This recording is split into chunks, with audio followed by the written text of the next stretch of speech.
Bom dia, meu irmão. Bom dia, minha irmã. Bem, hoje é dia 27 de setembro, hoje, sexta-feira, estamos terminando esta semana de nossa oração, que amanhã, sábado, nós não nos encontraremos. Hoje a igreja celebra a memória de São Vicente de Paulo, grande santo na igreja. Quem foi ele? Resumido assim. Ele nasceu na França em abril de 1581. Até os 15 anos ele cuidou de porcos, trabalhando para ganhar o seu sustento para poder estudar. E é isso que ele faz. Ele então queria ser sacerdote e foi ordenado então aos 19 anos, jovem, né? Aí ele estava numa viagem para Marsella, de Marsella a Narbona, de navio, e ele foi então capturado por piratas turcos e foi vendido como escravo em Tunis. Mas ele ficou escravo de um patrão e ele converteu o patrão, batizando-o. E o patrão então lhe deu a liberdade. Então São Vicente de Paulo, imaginou, para ele chegar a esse ponto, converter um muçulmano, não é fácil. E aí, então, deu-lhe a liberdade, e ele depois, então, voltou para a França e ficou ali próximo de Paris.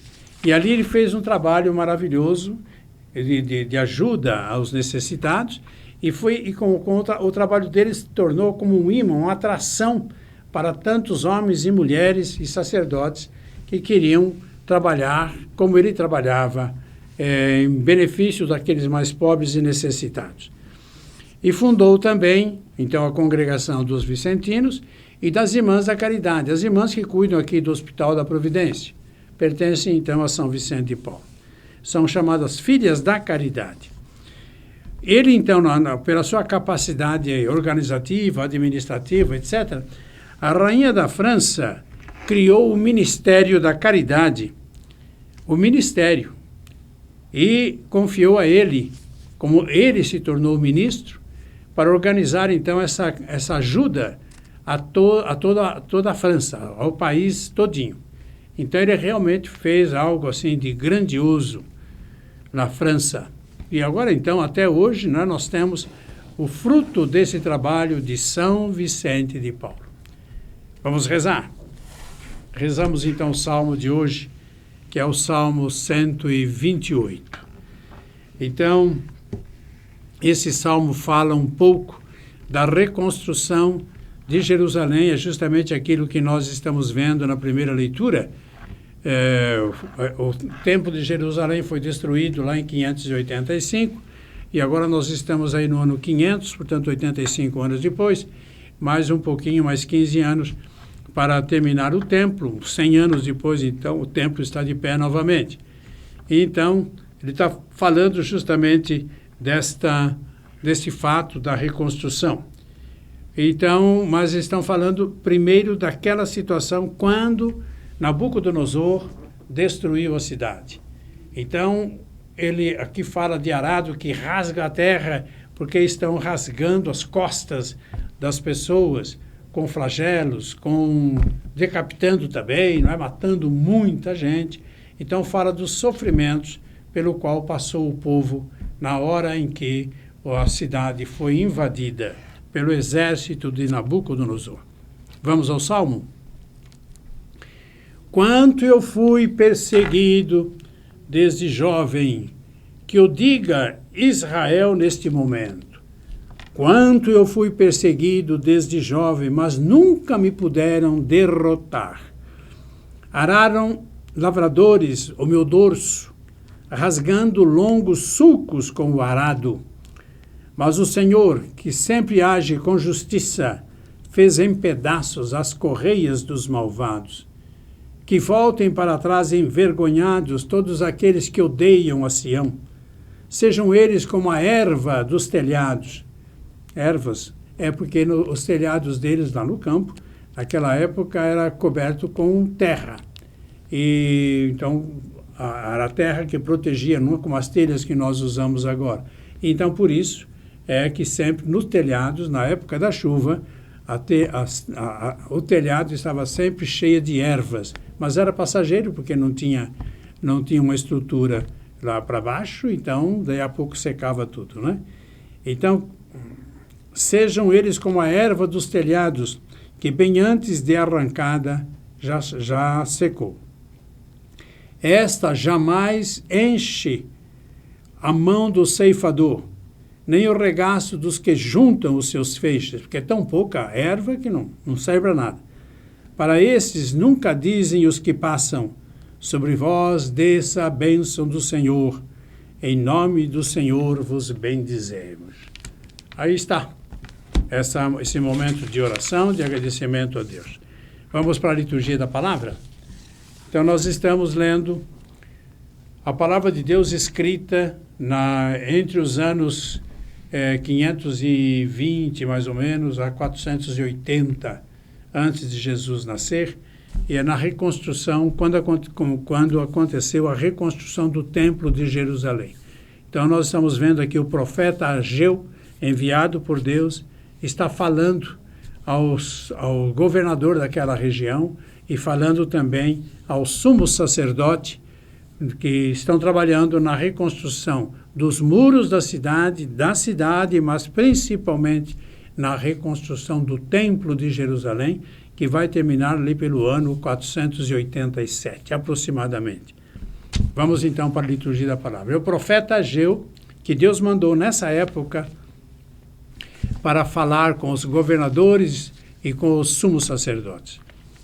No segundo ano do reinado de Dário, portanto um pouco ali pelo ano 500, no dia 21 do 7º mês, fez-se ouvir a palavra do Senhor mediante o profeta Ageu. Vai dizer a Zorobabel, que era o governador, filho de Salatiel, governador de Judá, e a Josué, filho de Josedeque, sumo sacerdote, e ao resto do povo. Há dentre vocês algum sobrevivente que tenha visto esta casa em seu primeiro esplendor? Alguns de vocês, passado quase 100 anos, se lembram de como era?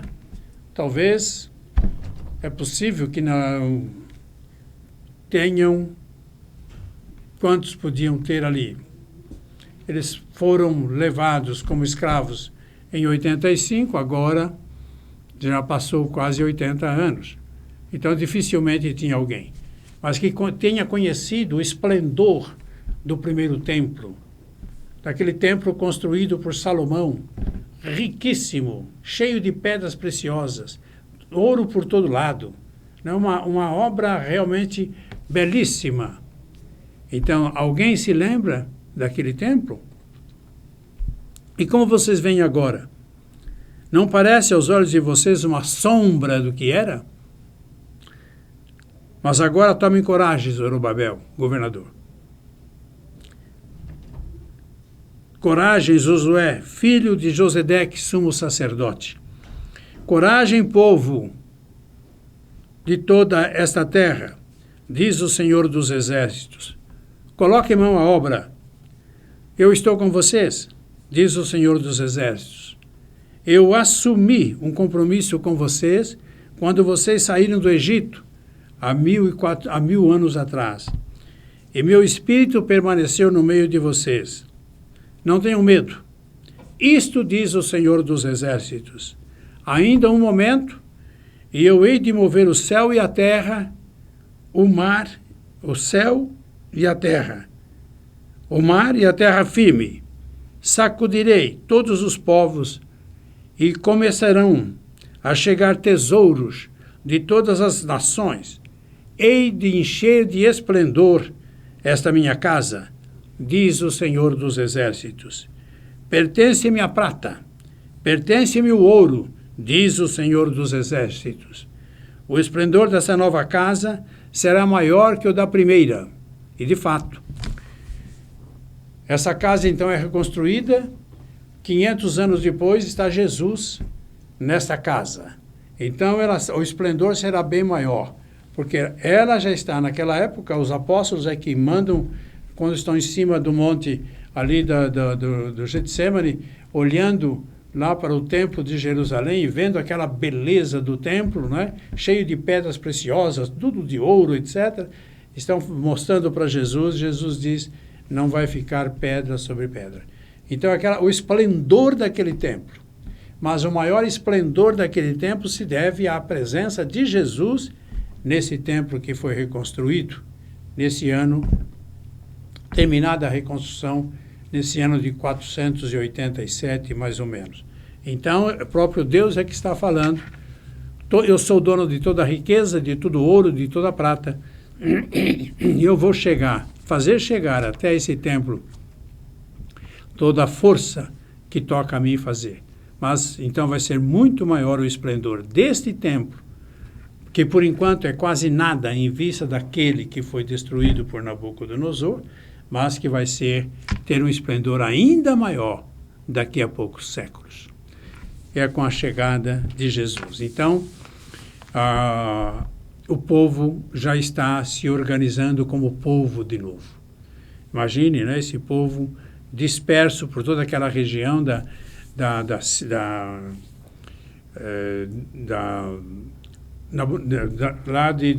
Babilônia e depois da Pérsia, toda aquela região. Então, esse povo foi espalhando, então não existia mais como povo. Não se encontravam mais como membros de uma sociedade ou de um povo. Agora, então, estão reconstruindo, estão retornando, estão reconstruindo o centro, a casa de Deus, a cidade de Jerusalém. Portanto, ali agora já tem o governador, já tem o sumo sacerdote, e agora eles retomam, pouco a pouco, a ser um povo, e um povo forte. É isso, então. Vamos, então, agora encerrar e dar a bênção final. Hoje é São Vicente de Paulo. Então, rezamos, ó Deus, que para socorro dos pobres e formação do clero, enriquecesses o presbítero São Vicente de Paulo com as virtudes apostólicas, fazei-nos, animados pelo mesmo Espírito, amar o que ele amou e praticar o que ele ensinou. Por Cristo nosso Senhor. Amém. O Senhor esteja convosco. Ele está no meio de nós. Abençoe-vos e abençoe-nos o Deus Todo-Poderoso, Pai, Filho e Espírito Santo. Amém. Meu irmão, minha irmã, o meu abraço, meus votos, então, de um final de semana bem rico da palavra de Deus. Não se esqueça da riqueza que Deus está oferecendo para você através da Santa Missa. Deus vai falar para você, Deus vai mostrar os caminhos da sabedoria para você, para a sua família. Depois você vai oferecer a Deus o sacrifício de que você precisa para receber o perdão de Deus, que é o sacrifício de Jesus. É Ele que vai se oferecer. E depois você vai se abastecer da força divina, comendo a carne e bebendo o sangue do nosso Deus. Você pode comer a carne e beber o sangue de um Deus. Basta que você acredite e você se aproxime. Então não perca a oportunidade para, nesse final de semana, se enriquecer mais de Deus. Bom dia.